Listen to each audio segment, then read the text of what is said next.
Hey everybody, welcome to the ANDIKA Bulletin for Wednesday, 22nd of January 2025, and this is actually episode 13, and it's currently 2 p.m. Queensland time. Normally I try and get these recorded around 12 to 12:30 p.m. Queensland time, but I had a few client appointments this morning, so I'm running a little late. Now let's just quickly dive in and see where we're at. Now the market's only got about an hour to go until it closes, and we're at up 24 points. The ASX 200 is at 8,426. In terms of the general market, it's pretty much the majors, but resources again are disappointing. They're dragging the market down a little bit. But the market, by the sheer weight of the financials and the other industrials that make up the market, are keeping us in the green today. Now, the Aussie dollar, we'll just get our current spot price there. Just give us a sec to grab it. Oop, we went too far on that. These are very touchy, these screens, if you double click them too much. There we go. 62.71 is the Aussie, so a little bit firmer. So that's interesting to see what's going on there. The United States last night had a pretty good run. Remember, this is the first official run of the US markets after Trump's inauguration. So the Dow put on 537 points, NASDAQ 126, and the S&P put on 52. And so far, so good. It's a good start for everyone concerned. Now, I like to do new things to try and keep people informed. So you can see here, I've set up something new and posted on our feed on X. And you can find ANDIKA very easy by just searching ANDIKA, ANDIKA, and you can find out what we've got to post. So these are the ANDIKA buys. There are 8 stocks on the ASX or ETFs that I'm currently happy to be looking at. BHP, self-explanatory, but what I'm putting on there on the risk on raising is looking, you own BHP, but you look to go sell the deck, $25, $42 calls on exercise. That would give a 14.5% return on a standstill basis, about 10%. Then there's the FANG ETF. Now the FANG ETF is essentially, it tracks the New York Stock Exchange FANG index. Now what is that? Well, it's basically the top 10 tech stocks. You're talking basically Nvidia, Alphabet, which is Google, Meta, Amazon, Microsoft, Netflix, Apple. There's a whole list of them here. So it gives you all that exposure to those companies via an exchange traded fund that is listed on the ASX. So it's very, very handy. And we'll just grab the chart so you can see where it's at right now. FANG, nice and easy to type in. And we can see it's currently trading at $33.75. That's up 83 cents today, or 2.5%. And this is the yearly chart, and you can see it's still in a very strong positive, flow up. So that's one ETF that I do like. Going down the list, there's a second one, the GXAI. It's also an ETF that tracks the AI market. And that's got a lot more holdings than the FANG one. It has a lot of repeat ones in there, of course. Like Meta's in there again, there's Amazon, there's Nvidia, obviously the percentage is different, there's Alphabet, but you'll also see that it's got some of the very big, Chinese technology stocks in there as well, plus European ones. So this gives you a very, very broad-based exposure. You can see there's a lot of stocks as I'm scrolling down here that make up this particular exchange traded fund. It's not actually that old. You'll see when I go to the chart, the GXAI, easy code to remember right on a yearly chart, and you'll see the actual ETF started in around about middle of April last year. I believe the issue price for it was $10. So trading today at $12.64, that's up 22 cents or 1.77%. But since it came onto the market at a $10 list, and given it's $12.64, it's basically up at this stage 26.5% basically. So that's been a very solid return, and like the FANG that I showed you before, a very bullish upward trend. But you see where it gives you that sort of exposure in that marketplace. Then I've got Newmont, NEM. They're basically a pure play gold exposure company, or miner in that sense, not company, that is a mining company. There's a bit of a disconnect between them and the actual spot gold price, in my opinion. So I think they're cheap. They missed a particular quarter a couple of weeks ago, just coming in before Christmas, actually. Just before November, and they tanked big time from there because their production results came under. But if you were to look at Newmont and compare them to where the spot gold price is, the gold prices continue to move higher. They've come off, all because of production woes. You can see at the moment they've just started to turn around a bit from their real lows of being under $60, currently at $67.58. They've crossed their 50-day average, so I'm quietly confident and comfortable owning Newmont at this stage as well.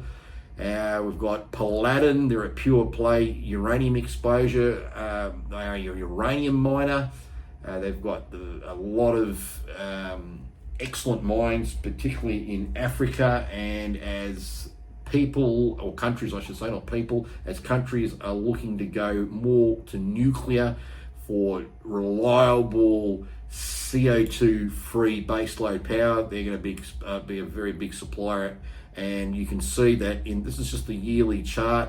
In about May of last year, they were as high as $17.87. They're currently $9.19 today. They are up 84 cents, so they're up 10% today. They've had a bit of a run.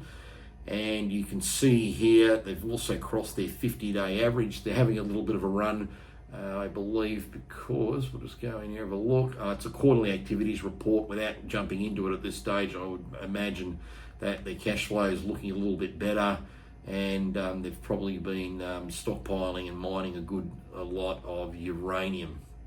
So that's also an interesting one worth considering. We've got SIG, Sigma Health. They're the guys that one would buy if you want to get yourself a ticket into the Chemist Warehouse listing. Their Chemist Warehouse are merging with them. They have the vote on the 29th of this month. I'll just get their stock price up so we can just see that as well. Sigma Health, surprisingly today they're down 12.5, that's 4.5%. They're at $2.65. You can see they've also enjoyed a really nice run up as well, and it's just recently they got up to over the $3 mark, and now they've just crossed their 50-day average. So that's a little bit negative. I suspect there'll be a bit of strength around the 260 to 253, 55 arena, and then probably a bit more down as low as the 230. But considering this is one way for you to get yourself set in the new Chemist Warehouse that will list, basically when they merge together, the shareholders of Sigma will have 14.25% of the combined entity when it happens. Remember, the vote's on the 29th of this month. And doing the math quickly, that should mean every 7,020 shares in Sigma you own should equal 1,000 of the Chemist Warehouse shares. So to me, it's an entry point to get in, one to keep a very good eye on as well. The VBTC, okay, that is a Bitcoin ETF. And everyone who's been a follower of my channel would know I'm a bit of a Bitcoin bull. Love the old Bitcoin, and you can see this has only just been listed as way back in June, as in being an exchange traded fund that is traded in Aussie dollars. That is a spot Bitcoin ETF, and you can see in its early phase, and look at how it's just run really, really well, all because of Bitcoin's run. Incidentally, Bitcoin right now, we'll just go over to that chart just because we're on the same theme. $105,703 US dollars a Bitcoin. So it's testing out quite well again today. Remember, there was a bit of disappointment that Trump didn't talk about Bitcoin or crypto in his inauguration. That's really not something people should be overly worried about. He's obviously a bigger fish to fry, and I'm sure we're going to see more and more interest from his administration into Bitcoin in particular.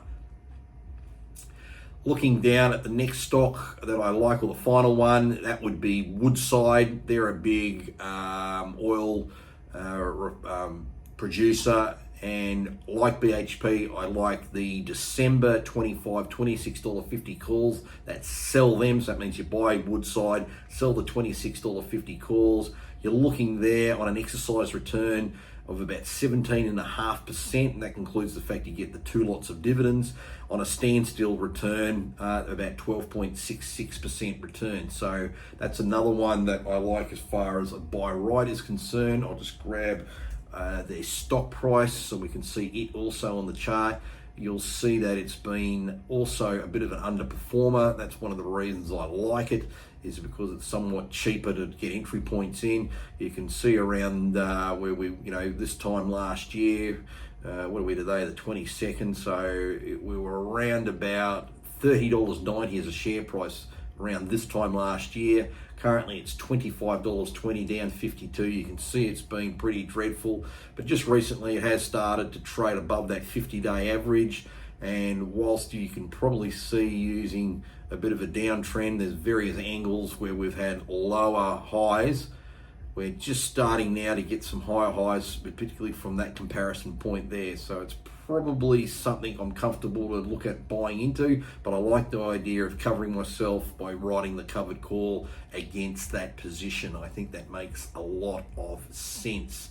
Lastly, just for a bit of giggles, we brought some information that we've got that Trump meme coin that was listed on Saturday, $41.04. You can see, and that's it's trading. It came on for like 18 cents, and it's just been as high as $75. It's moved up and down. Remember, this is a meme coin. This actually is just a joke. It has no other function than you can punt your money on it and hoping that someone else will buy it off you for a higher price.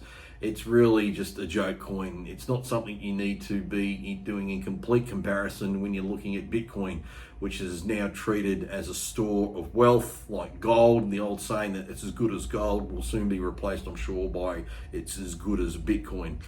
Anyway, that's pretty much the summary for today. The ANDIKA buys is something I will publish once a week. If there's any changes, I'll make a note and say this is what's in and this is what's out. But there's 8 stocks that I don't mind at the moment, or 8 and including ETFs, because one needs to be mindful that an exchange traded fund can be very, very helpful. It's a great way to gain exposure, particularly to a sector that's in another market like the United States, particularly when you can get a lot of exposure in that area, be it the AI area or the various technology sides, or in this case, getting the Bitcoin ETF. So hopefully that's something the viewers will like. If you do like it, please write a comment below. Make sure you like the episode, and please make sure you are a subscriber so you can continue to watch these informative ASX 200 market discussions. So until tomorrow, take it easy, and we'll catch up again. So see you later.